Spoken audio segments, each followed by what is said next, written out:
NFL top 10 power ranking going into week 8. Okay.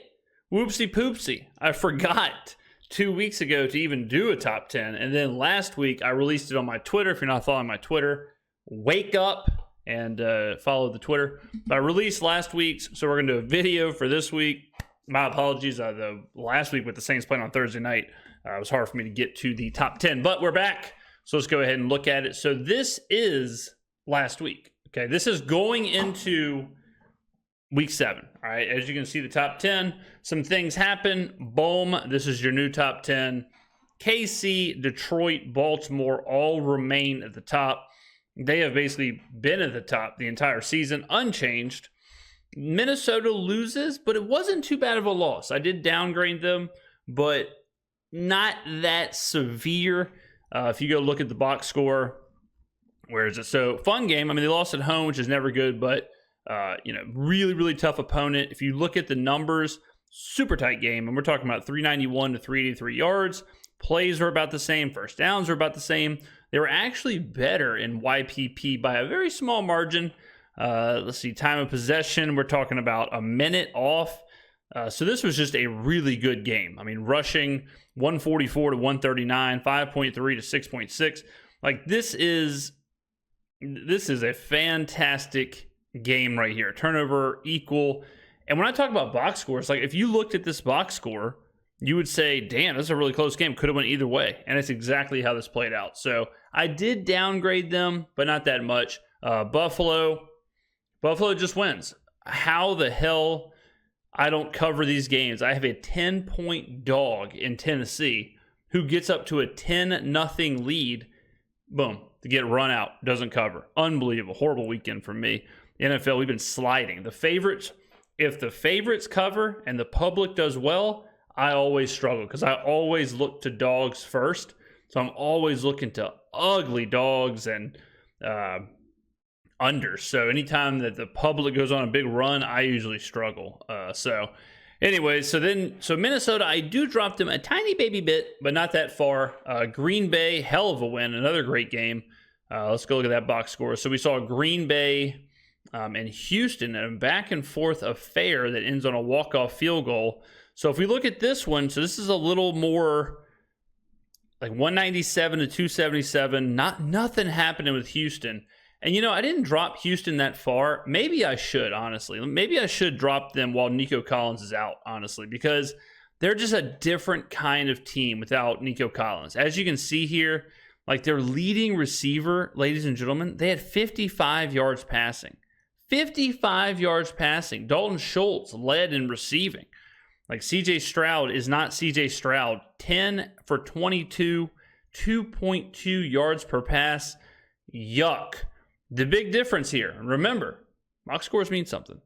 You win a game when you're -3 in the turnover battle, that is big time. You're not supposed to lose games like that, or you're not supposed to win games like that. So for Houston, this is even more of a yuck. So yeah, I didn't downgrade them enough initially. San Fran has their own issues. I'll leave them there. But only because San Francisco has some serious injuries, on their own right. But this is a really week 8, really week 9 here.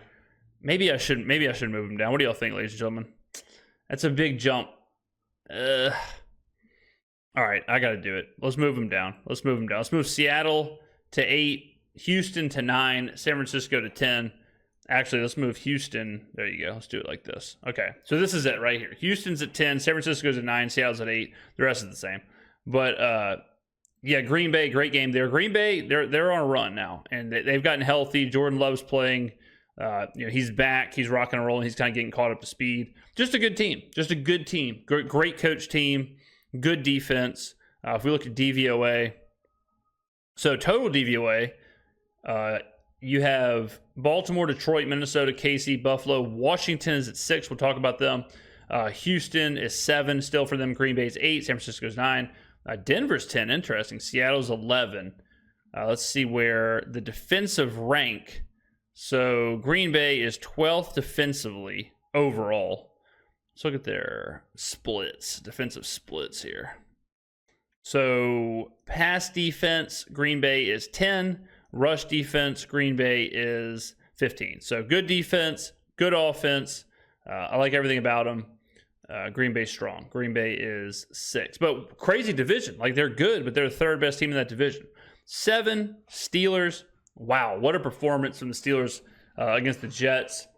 Russell Wilson, I'll tell you this right now. It was one game, small sample size. It is what it is.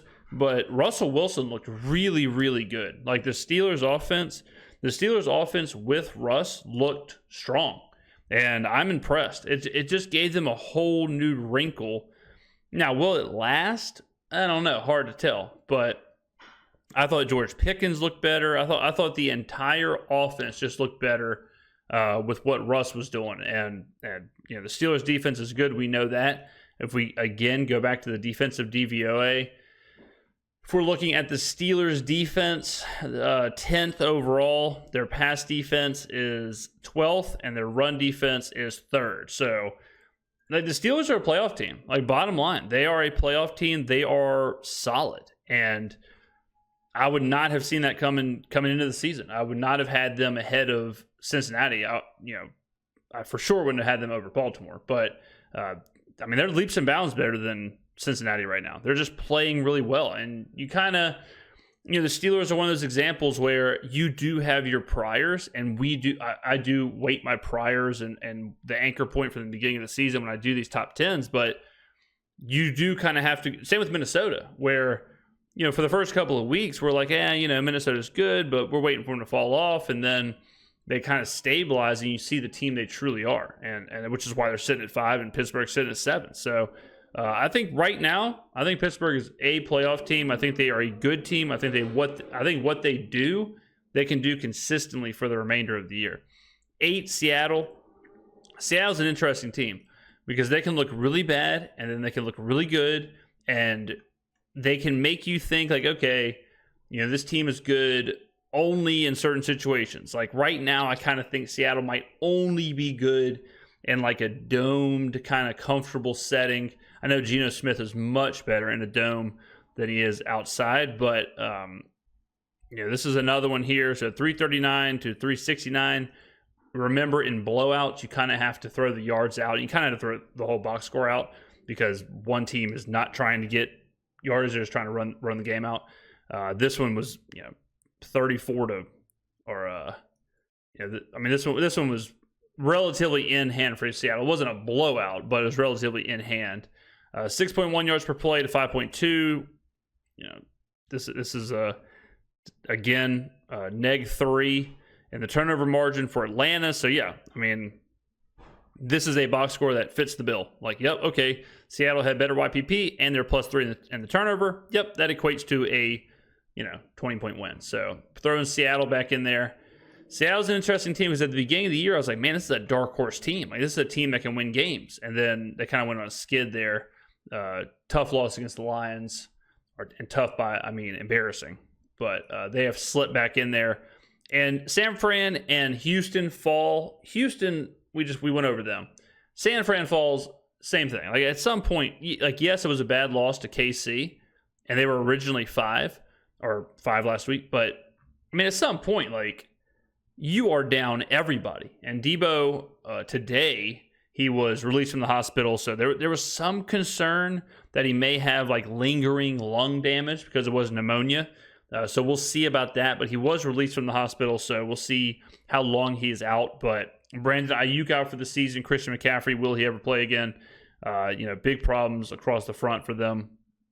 So at some point, it's like, what are you going to do? Your wide receivers are nobodies. It might as well be the Saints, right? So San Fran's 9 until they get healthy. Houston, same thing. Are they the 10th best team? Probably not over the long haul. Well, maybe. I feel pretty good about the top 6.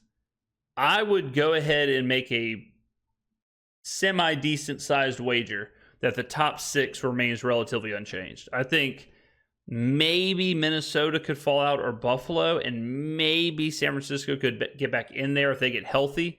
But then again, we know they're not going to get healthy with Brandon Ayuk, so how healthy can you get? Now, Washington. Okay, so Washington, this is a weird one because Washington was 10.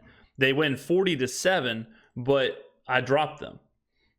It's on Jane Daniels. He's not going to play this week. I'll go ahead and spoiler alert for anyone wondering, he will not play. I'm going to go ahead and tell you right now, breaking news, source per me, Jane Daniels will not play in their next game. So he's week to week with ribs, week to week with ribs injuries. They got the Bears coming up in 5 days. He ain't playing. Okay. Why would you? Why not give him a week to get healthy? You're 5-2. You have a divisional game against the Giants. Win that game. So I wouldn't play him. And if Jane Daniels ain't playing, that is a huge, huge drop on that team. So if he was playing, they're probably 8. Washington's 8.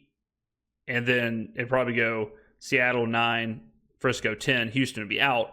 But without Daniels, I'm not putting Washington in the top 10. So we'll wait and see about that. But my prediction is he's not going to play. We'll see if I'm wrong. But as of right now, I'm recording this on a Tuesday. I don't think I'll play.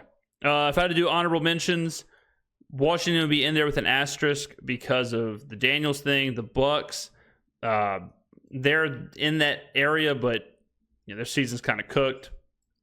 The Bengals, they're kind of making a charge. Let's see. Philly would be up there somewhere. And that's probably about it. Like these other teams are really struggling. Like I think it's really easy for us to look at who's bad and who's good. I guess Atlanta would be up here somewhere, but they just got rolled. Denver, I guess, would have to be up here somewhere, but what are we talking about here? But I think it's pretty comfortable, pretty easy to say like Jacksonville, Indianapolis, Tennessee, Carolina, the Jets, Dallas, Cleveland, Patriots, Raiders. You could even throw the Saints in there until they get healthy. Like they're not really going anywhere. Like the team is just not going anywhere.